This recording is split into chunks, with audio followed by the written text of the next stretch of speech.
putting this much time and effort into it changes these students' lives and makes them interested in this stuff. And I know when I go into the school, like when I've been going into the school these past 9 weeks to talk about this project with students, they're like, oh, do you remember, this, or like when we launched this rocket or whatever, like it sticks in their minds. And that's, I don't know, thinking back on it, it was so much work, but they had a great time and they'll remember it and hopefully do something cool with it someday.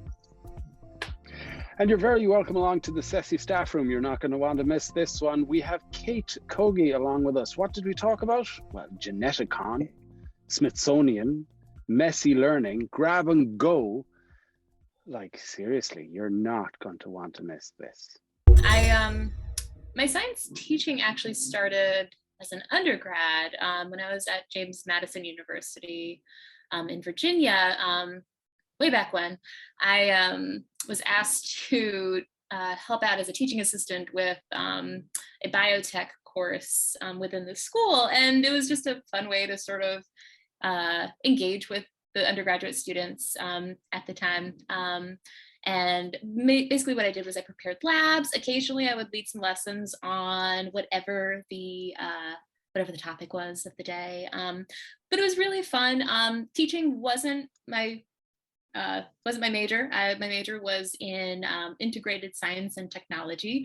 So my goal was to go into some sort of laboratory work after that, which I did.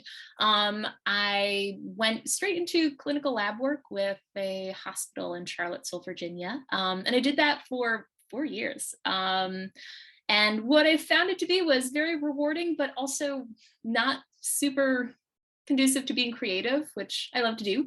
Can't really be creative in hospital lab work. So I just found myself at this place where I knew that this wasn't what I really wanted to do long term. And I talked to a few folks. I actually started volunteering at a Montessori school nearby just to get a little bit of exposure. But I found out pretty quickly that I wanted to get my license in teaching, particularly in science, since that was my background. And so got my licensure over the course of a couple years and just jumped right into science teaching after that. I started off in Williamsburg, Virginia, just for a year, and then eventually moved back to the Charlottesville area and taught out there for about 7 years, all science the entire time. But the last 3 years in Albemarle County, doing more sort of interdisciplinary type work. So not just science, like I was the science lead for my school, but really trying to find ways to connect science into sort of a broader range of global issues. And what does that look like? Ooh, it was challenging at first. The school I was hired into, I didn't know exactly what it was going to be like because it was a new concept. But we were a brand new team of content-based teachers who were tasked with coming up with a new model.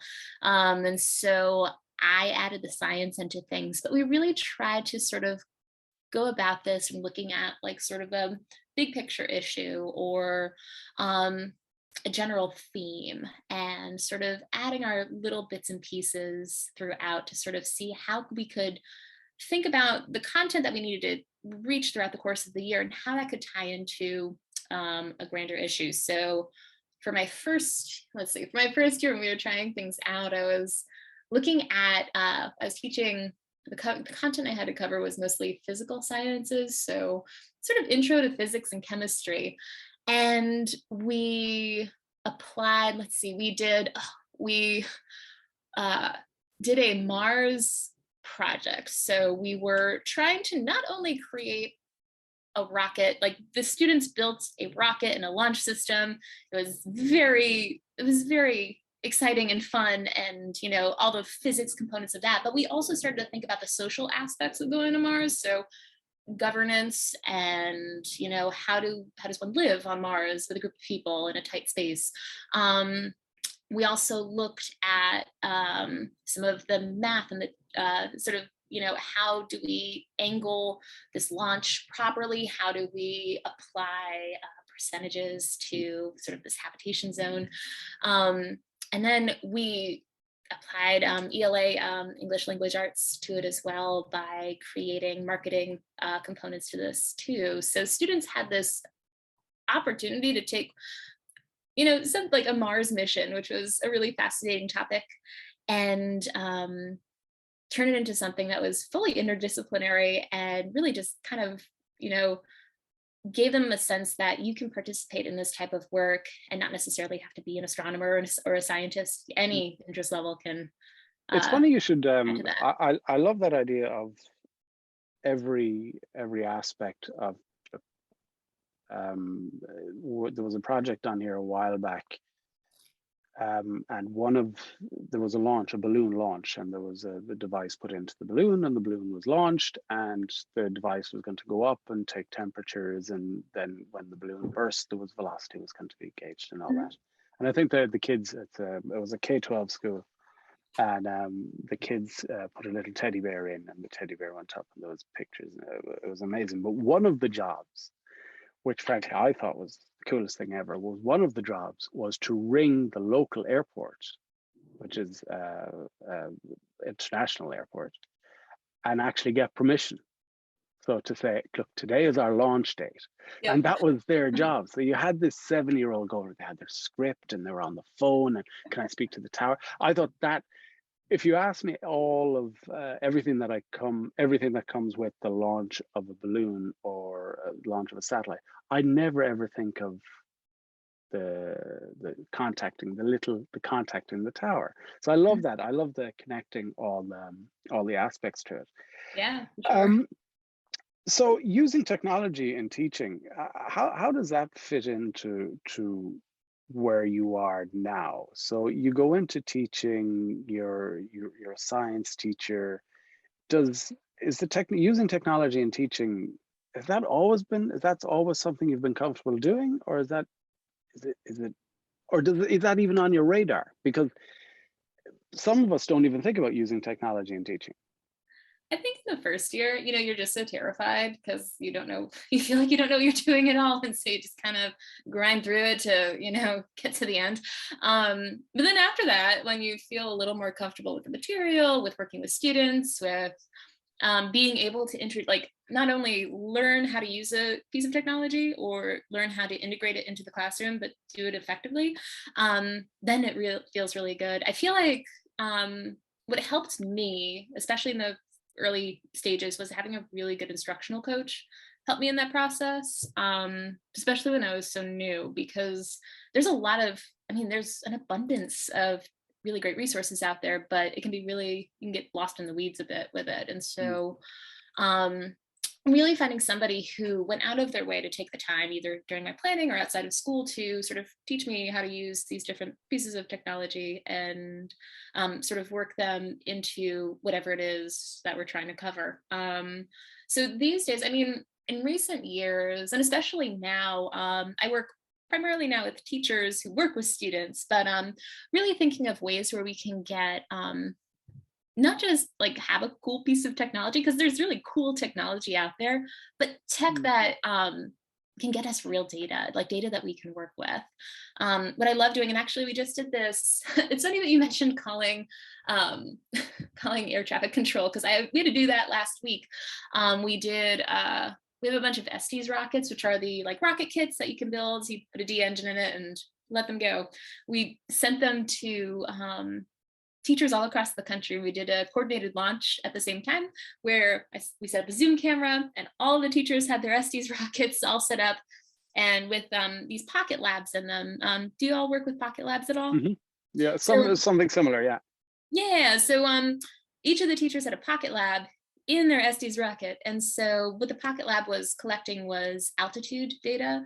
So we didn't quite know what we were going to get out of this, but we wanted to sort of think about how we have teachers all across the country who are going to do this coordinated launch, and how might the altitude data change based on where they are, and what factors might play a role in that. It's not necessarily that accuracy is another issue too, but the great thing is that in real time we were able to sort of get all of that data and teachers were able to also take on that lunch with some of their students too. But it was really wonderful to sort of talk through that together with teachers. I guess that's where I'm coming from, because when you mentioned stuff like the pocket lab, the school in question that I mentioned there, they coded everything themselves. So that was the whole thing. So they had a Raspberry Pi and they put all the sensors on it, and it was amazing. Now, the one bit of feedback I got, and considering this podcast is Computers in Education Society of Ireland, but the one bit of feedback I got back was from teachers. "Oh, we'd love to do that, but I just don't have the skill set." I So love you that. find a good mentor and learn from them. Yeah, another thing too that I learned, both in because we built the rockets together too. We had another Zoom session where we got together and we were all in our homes. A few of us had like glasses of wine or whatever. We're just all sitting with all of our stuff in front of us, all the Estes rocket kits, and we were just all together. It's like, let's put this together at the same time. So like, if you get stuck on something, we're all here. And so doing that was really helpful because we were able to work in the moment, but also with that and with the Pocket Lab instructions, because yeah, like you can give someone a Pocket Lab and be like, here's a cool thing. Like, isn't it cool? And it doesn't really do anything until they actually use it. And so what they found to be most helpful outside of just the one-on-one time through Zoom, and we'll come together this summer too, which is exciting, actually be in person together. But I made these websites for both making the Estes rockets and also how to collect launch data effectively with Pocket Lab. And it was just step-by-step pictures with not only the picture of whatever the instruction was from the website, but also a picture of me actually doing it, the thing with my hands. And that was really, really that was the one thing they said, like having these step-by-step instructions where I can just follow along and not need to like, everything is very explicitly written just so I can know exactly what I'm doing and how to collect this data. And that was, yeah, it took a lot of work, honestly, to do that, but gosh, What does coordinating something like that? I said this would look like, and I'm sorry for repeating myself, but how do you even get your head around coordinating something like that? I have a great mentor who helps me. She's fabulous. She works at the Air and Space Museum. Shannon, she has been running this program for a couple of years now. She started it herself, but learning from her because working with teachers is very different than working with students you do see most every day. And, it just takes frequent communication, really planning in advance. We use a really great scheduling system called Asana, which I don't know if it's in Ireland, but it's a free scheduling service that we use. And we basically, so Shannon's been doing this for years and she knows like the specific things you need to do in order to, get everyone on the same page. And so we get together months in advance and we just like plan it out of like, okay, you'll need to like get people to sign this and you'll need the addresses by this date. And we just do that months in advance and we come back to it every month so that we know, if there's anything missing. And so for stuff like, these professional development opportunities where, there's so much coordinating involved, we already started that months ago. And so it really, really helps. Also, just having a great community of teachers. Teachers who are in this program apply to be in this program. They are very dedicated to doing this work and, adding to their practice and really providing authentic learning experiences for their students. So they want to be here and they're really eager to learn more. That's what you're doing. We were trying to figure out how does one do this. Well, when lockdown happened for us a while back, 2.5 years ago now, myself and my business partner do STEM workshops for schools. And how do you do a STEM workshop for a school? Which you put boxes in a car and you travel to the school, right? And then you work with the teachers. So you help the teachers, and then you enable the teachers to work with the students. But once lockdown happened, it was like that. So we're sitting on a Zoom call going, how can we get over this? And Chris came up with the frankly ingenious idea. And he said, this isn't my idea, but I reckon what we do is we get the kit, we ship the kit to the schools, Mhm. and then we facilitate through Zoom. Mhm. I'm delighted to be hearing from the other side of the pond where you've taken it to the next level.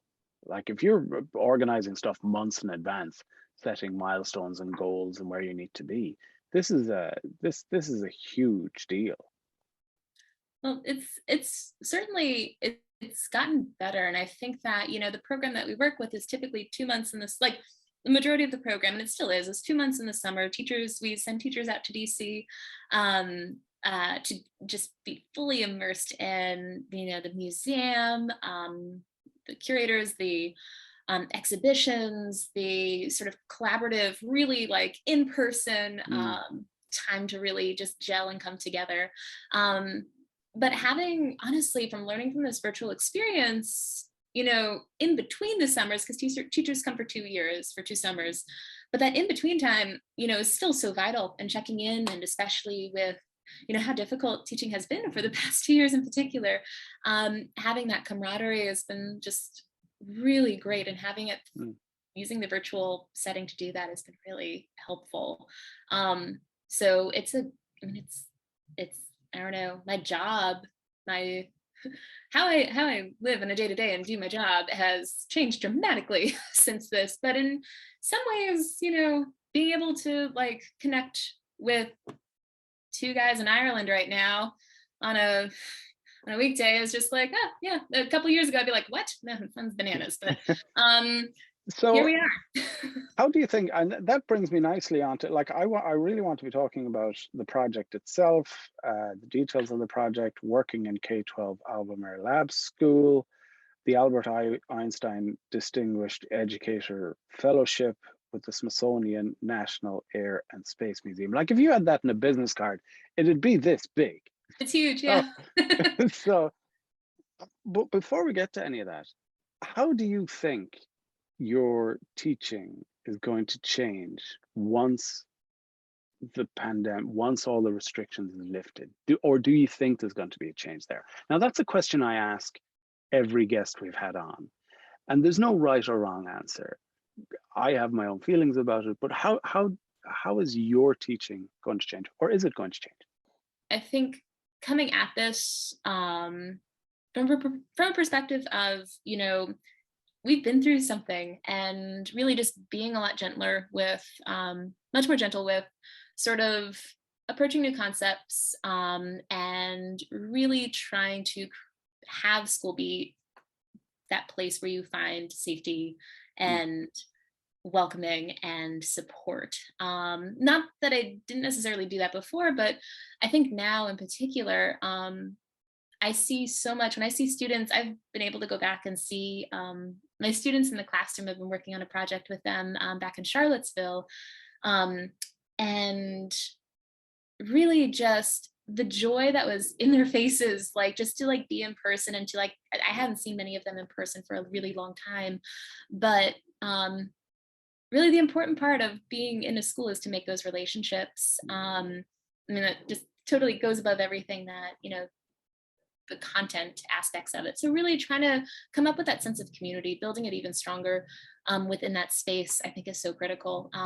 Because when you get that, then you can really dive into some of the more, I don't know, nitty gritty of, whatever we're trying to teach. I'm curious to see how the virtual world, the virtual environment, the virtual learning space, how that's going to progress moving forward. Because another one of the questions is, what do you think the classroom will look like in 10 years? And do you feel that the virtual platform has affected, will have had affected it? Yes. I mean, the thing about the virtual environment is it's sort of really just made even more clear to me the divide between sort of the have and have nots within, society, but also just within the K-12 environment. I had students who I never saw in the virtual environment. They had too many other things going on at home. And like, just if they were home, they needed to do something else, like help out with siblings or make food or work. And joining in on school was really secondary in that dynamic. And so in some ways, like I see how like the virtual classroom really emphasized that in many ways. And it really just, we see how for some students, the virtual environment was really beneficial. And, I think if it were me going through that as, a middle schooler, during that time, I probably would have loved it. But I know for many, that's not the case. And so I think that, what I love about the virtual environment, and one thing that I've been able to do with students is connect them, like they're at school right now, but being able to connect them with people from around the world who they otherwise wouldn't be able to be in contact with. This past couple months, I've been able to introduce them to folks within the Smithsonian who are doing amazing work all over the globe. And I never really would have thought of that prior to this. I just would have been like, oh, they can email or we can watch a video about them. But I had students in Albemarle County who were looking at ArcGIS data along with the scientists and researchers who made that data and put it together. And they were going through, images and sort of rating them. They're looking at oyster reefs in the Chesapeake Bay, but being able to do that with these people in person is just, it's such a memorable experience. And so what I hope is that while in the beginning, I think in the beginning of the pandemic, it really showcased, what needed to be done, but there is so much that technology can add to the classroom environment, so many cool new connections that we can have, so many ways where we can all kind of come together and, I don't know, build that tech literacy that students are like, they catch on quick. And like, so watching a student work in a Google Doc or work in like, I don't know, work in any space. I've done Minecraft-based projects with students before. I'm terrible at Minecraft. I don't know what I'm doing, but my students are great at it.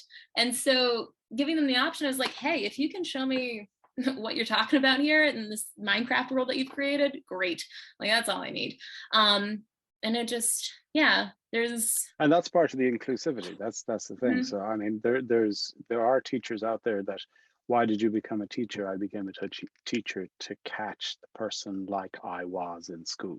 That's one answer. I can see, and that's the whole inclusivity. And I feel that the virtual learning space has created that, and I feel we need to hold on to that, and our ability to teach over a virtual environment. I think that's key. I think we need to remove the terminologies.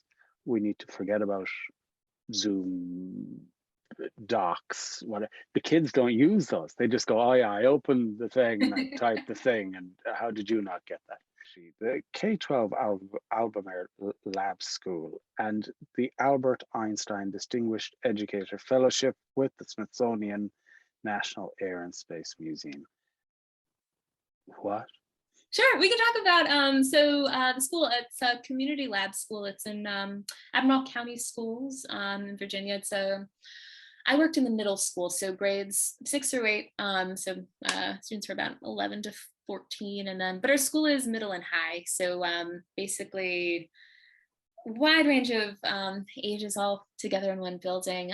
Really, the focus has been just sort of driving student agency. So, we really try to create, so it's all project based. So rather than, you have your science class, your math class, your language arts class, like chunking it into parts of the day, we really try to take a more holistic approach to that environment. And so really thinking about how people really learn. Like nobody in the real world like approaches things like in that mindset. And so really trying to come up with ways where students can take on these interdisciplinary projects together in a space where they can experiment and take risks. And so it was such a challenge to do that sort of work because, if you teach subject by subject, there's materials out there, what's next in the sequence of events. But with brand new projects, it's just like, okay, what are we going to do?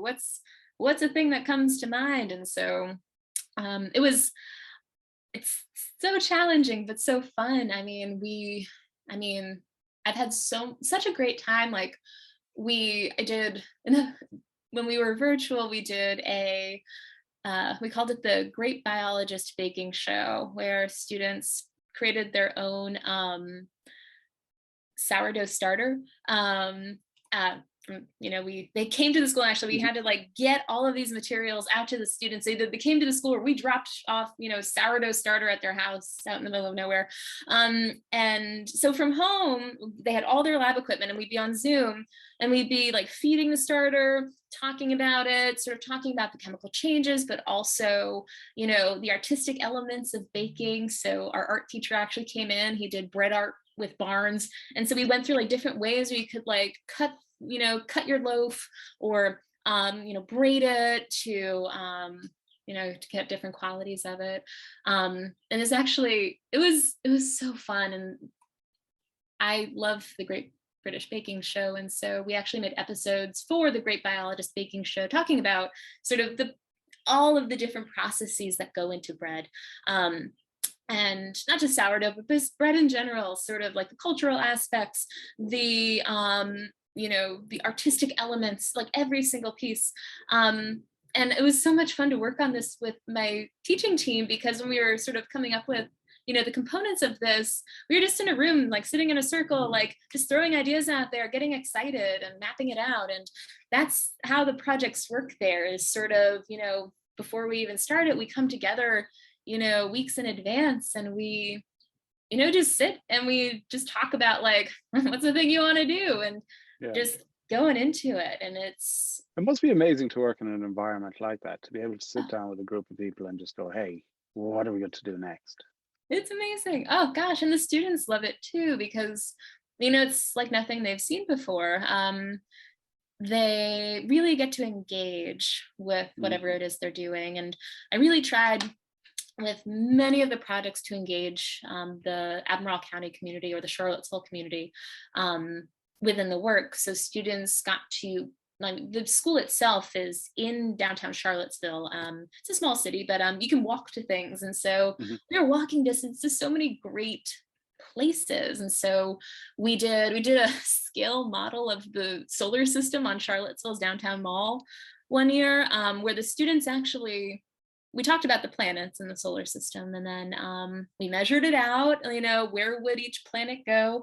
And it was right before the holidays, and the students each designed a structure, a thing, to represent their planet that they were working on. And it didn't have to necessarily be like a sphere. It could be like, the Roman god that it's about, or it could be, I remember the Earth representation was like a potted plant that they had designed to, represent life. But the coolest thing was, like, they were also, the Charlottesville's downtown mall, it's about a mile, it's a little less than a mile. So we had to measure it out, and we had to mark each point. But we had all of the students out in this giant marketplace, basically, with people out holiday shopping. And they'd walk up to the kids. They were out there with this like pedestal they had made with their planet on it.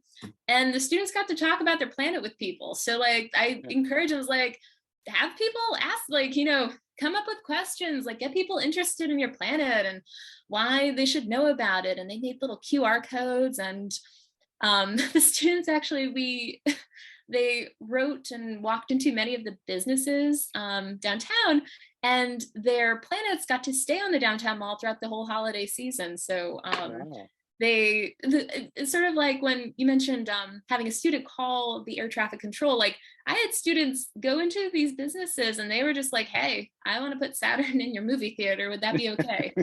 And everyone was into it. We had all the planets plus Pluto and Ceres and the sun on Charlottesville's downtown mall for 2 weeks.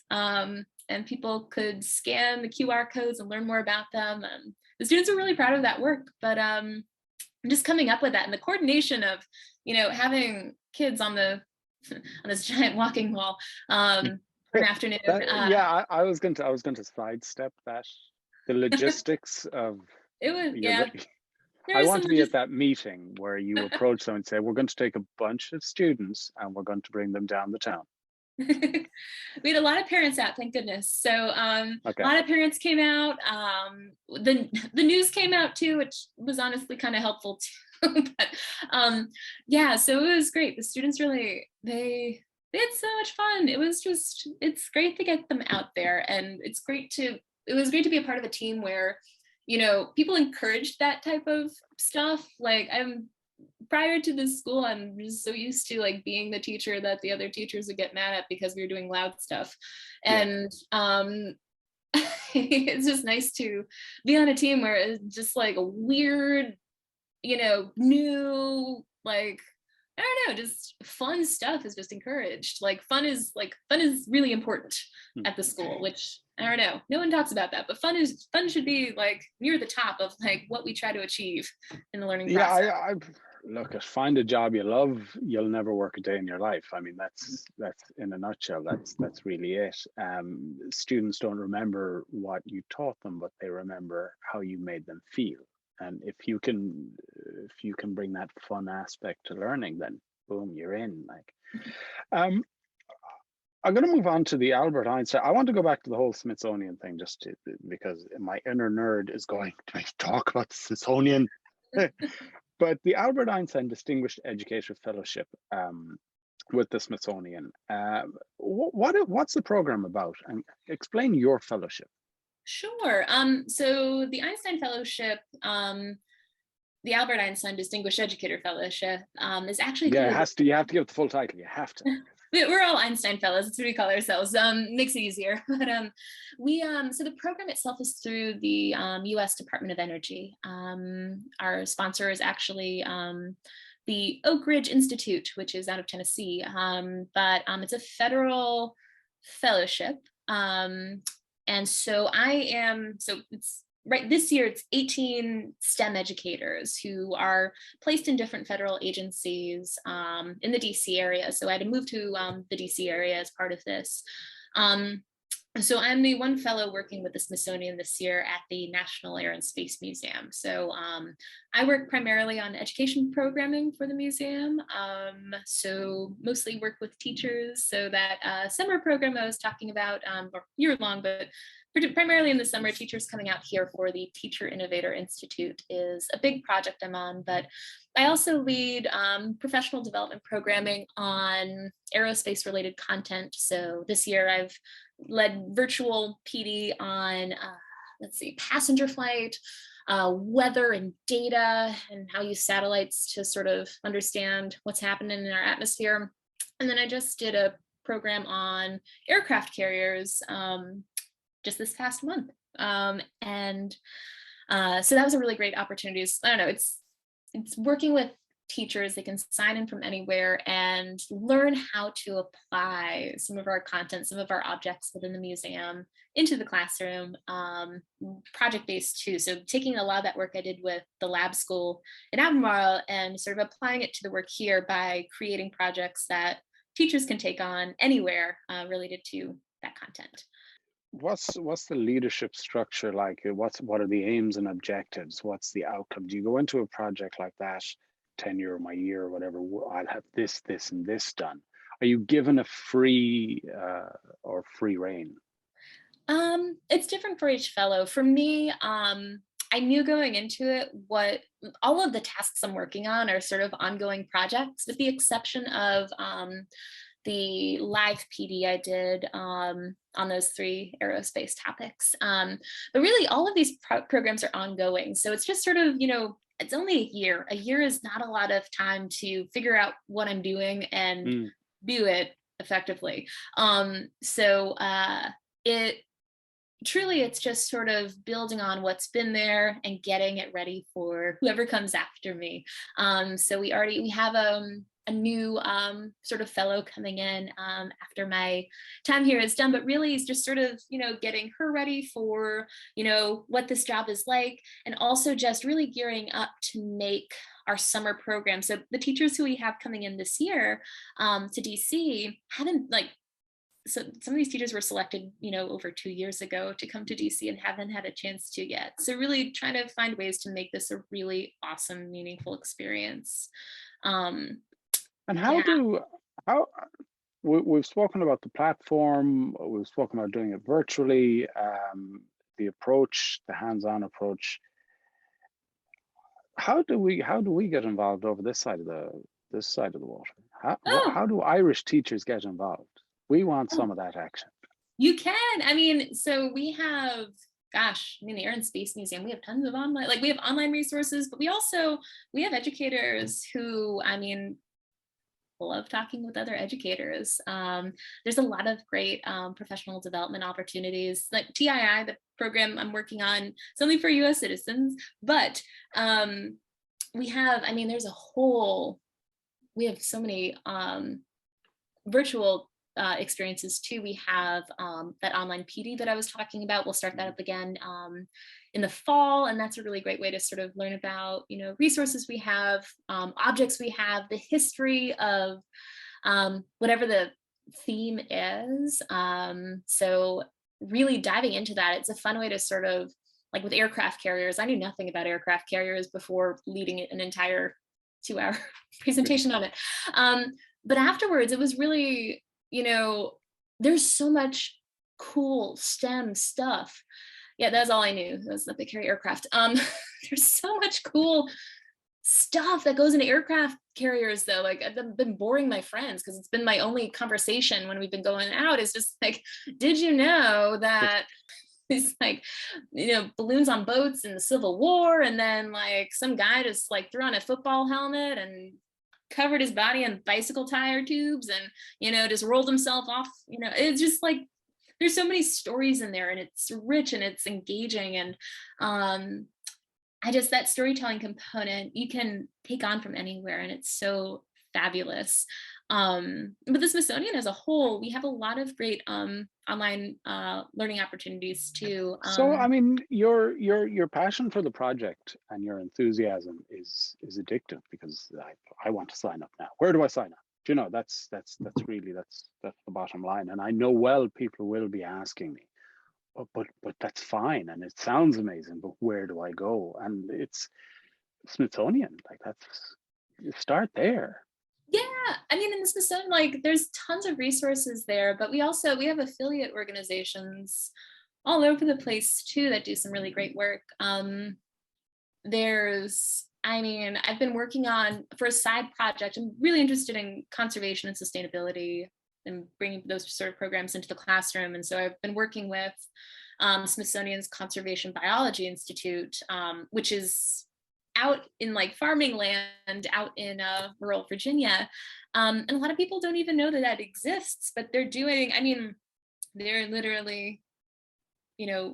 repopulating species of animals that were extinct in the wild. And so, just the work that they're doing there is just incredible. But and then hearing from them, and then learning about, there's a group in Panama that is doing a bunch of conservation-based work too. But there's people working for Smithsonian all over the place who are doing amazing things. So there's just too much. Do you wonder, is it too much? That was going to be my next question. When you have something as big as something as big of a brand, let's just say the brand, the Smithsonian, because when you say Smithsonian to me, straight away my mind explodes, because I just can't understand. I want to learn it all. I want to know everything that goes on in it. But is it a case that in something that big that it's very hard to get the information out because there's so much happening? Do you feel that community tends to become almost siloed? That's where the inclusion comes in. We need more inclusivity.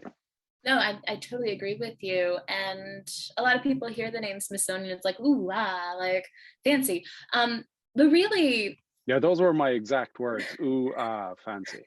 No, but the truth is that in order to be an effective educational resource, you really need to sort of, look beyond that and see people who are really trying to connect with the educational community, because they really are. My tactic for reaching out to people who I want to talk to, either as a teacher or as, my current year in this fellowship, is I just, I reach out to them. I find their email, I look it up. It might take a little more work than for some than others, but I find them and I find a way to connect with them and I find a good connection point. But really, I think I'd like to think of the work I do and the people I work with as people who want to educate. They want to educate. They don't want to be like, this is all a part of this grander educational community, and truly like seeing, the educational mission of the Smithsonian, the Air and Space Museum, like, the goal is to reach as many people as possible, to not be, not be this thing that, we need to like strive to like figure out, but more of like this inclusive, more of this, we all can play a role. We all can engage with, these scientists and researchers who are doing this amazing work. We can't really move on without sort of talking about the Saturday series. And the science makey. Talk to me about the Saturday series. That's the first thing, by the way, that caught my eye when I was reading through the bio. I went, I want to find out more about that. Oh, Saturday series is my baby. I started that when I was a graduate student. It was part of my what was the course? It was basically like how to community connections type course when I was getting my graduate degree. And when I started at community lab school, our administrative team was like, we need a way to, get people to know about us, the work we do. We had 2 maker spaces in the school. It was, project-based, hands-on, just messy learning. It was great. And so we really wanted to share, some of the really creative approaches we had with other students in the area. And so it started then as just a way to sort of, showcase the school, sort of showcase, some of the cool, resources we had, how you could, apply technology. So I used Makey for one. We used Chibitronics circuit sticker things. I did a toy hacking workshop with students where we, took broken toys and ripped them apart and then put them back together to make something new. So we did a lot of, approaches to the makerspace, how to, use certain tools, how we could apply this to other things you're learning about in school. And this was with 4th and 5th grade students at the time. And after the first year, I was contacted by my friend Lauren, who works with University of Virginia's environmental sciences program. And she was looking for ways to do sort of some community outreach within the area. And so for the next year, we actually structured it around environmental science. So we had programs on glaciers and deep sea creatures, and really trying to integrate sort of the hands-on components, like using our makerspace and getting these students introduced to our makerspace, and thinking of ways to approach these really interesting concepts from a different lens. Doing that, we did that for a little bit, and then of course COVID happened, and we had to really restructure. And so is that something you're going to bring back? Yes, I hope to. So at the end of 2021, end of 2020, Lauren and I decided that we've been hearing from a lot of teachers and students saying that, they missed the program, they missed, doing this hands-on learning, and that, they really would love to see it come back. And so we got some grant funding. I applied to a few grants within the area for enough funding for, I think it was 50 students is what we got. So enough, because what we were going to do is we're going to make it a grab and go type situation. So we got these little tote bags that were made that had like the logo on it. And then like they'd bring the tote bags once a month to come get their supplies and their breakfast. Every student who registered got free breakfast, as did their siblings. But we did that for 50 students. We, got the money raised. We, started putting together some concept, like some themes for our lessons and stuff. She had graduate students and undergraduate students who were willing to help. And so we did all that. And in the past, we, we would sometimes maybe get 30 people to register for our workshop. So we were like 50s, that's fine. And we put a link to it on Twitter for Saturday series, round 3. And we had over 200 people register in 24 hours. And so we kind of panicked. We turned off the registrations and we're like, okay, what do we do? Because we have so many people who are interested and want to take part. And so we decided to raise some money. And we did a GoFundMe that, generated a lot of funding for our program. We had some private donors who were willing to donate to the cause. We also got some corporate sponsors to help out with supplies. Costco and Lowe's in particular gave us tons of stuff to work with, which is so helpful. So we were able to have I think by the end of it, we had nearly 250 kids registered for our series. It was 6 workshops, and it was all of the materials, food for any kid in the family. They just drive up, pick it up, and we had lots of volunteers, and it was fabulous. We loved it. It was so much work, but it was really great to see. We got to communicate with students via Zoom and see their projects that they made. Lauren and I both made online lessons, so we recorded some. We had some of her graduate students who were fluent in Spanish take our lessons and translate them to Spanish so that more students could take part along with their families. It was a lot, but it was so much fun. And so and it really, in a time when, in early 2021, we were still virtual, like classes weren't in session, a lot of stuff was online. And so being able to provide something like this where students could make something with their families and learn about, I think that's amazing. I think the project itself sounds amazing. I'd love to map something similar over here. I think that'd be very cool. That's our hope, is to we're gonna go for some NSF funding for next year, National Science Foundation, so that we can not only continue this program for what we're doing, but also create sort of a guide for other educators who want to take on something similar in their communities. Because there's one very nice project that was being done, and frankly, we don't hear enough about it. There was a clean air project, but the way the clean air awareness was put together was by a makerspace in Dublin, Tog and Jeffrey Rowe, and basically, in a nutshell, they 3D printed houses. They took Raspberry Pis, they put the Raspberry Pi into the housing, and then they put it up in different areas around Dublin, and then they fed that information to a central database.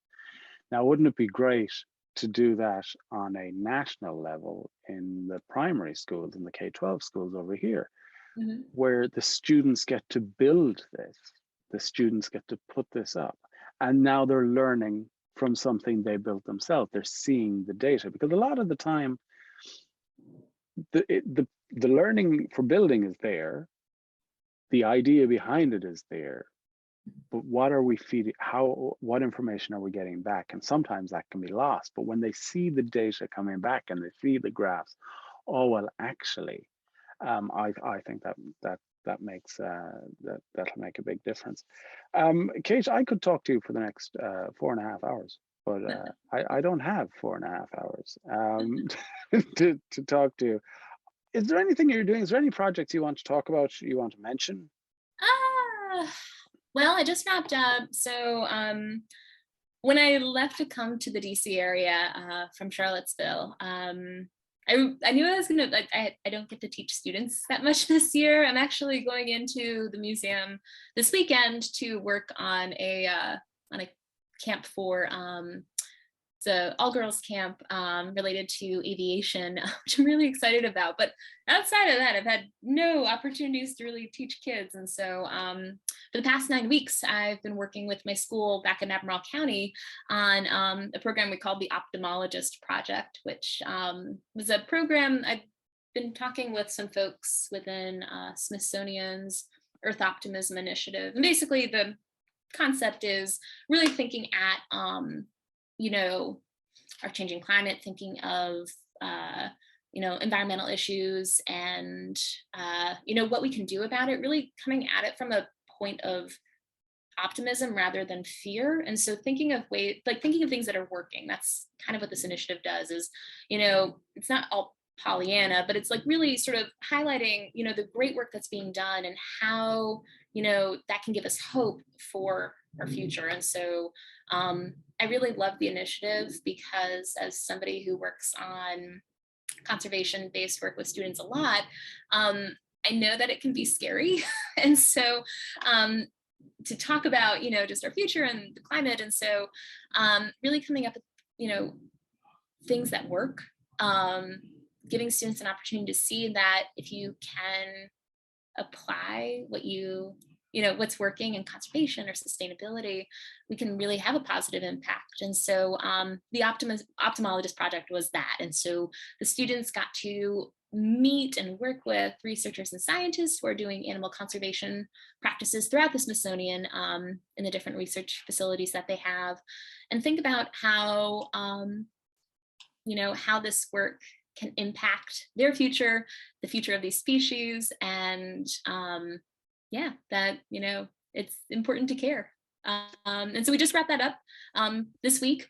They got to do lots of great things. They got to have camera traps set up outside their houses and track species that live right in their backyard, which was super fun. We actually got a bobcat on camera, which I didn't think we would, but we did. But really giving them that opportunity to not only work with the tools, but see how their learning can really make an impact was so great. So that just wrapped up. I'm going to take a lot of that work and try to turn it into something that the Conservation Biology Institute and their initiatives can use down the road, since I'm not with this fellowship forever. Well, I think the best place to wrap it will be right there. Kate Kogge, I look forward to your TED Talk. Thank you so much for joining us on the CESI Staff Room. We really appreciate it. You're the busiest person I know. Well, it's thank you for saying that. I appreciate that very much. But it's all great work. I love being busy and being a part of the educational community here. So thank you for having me.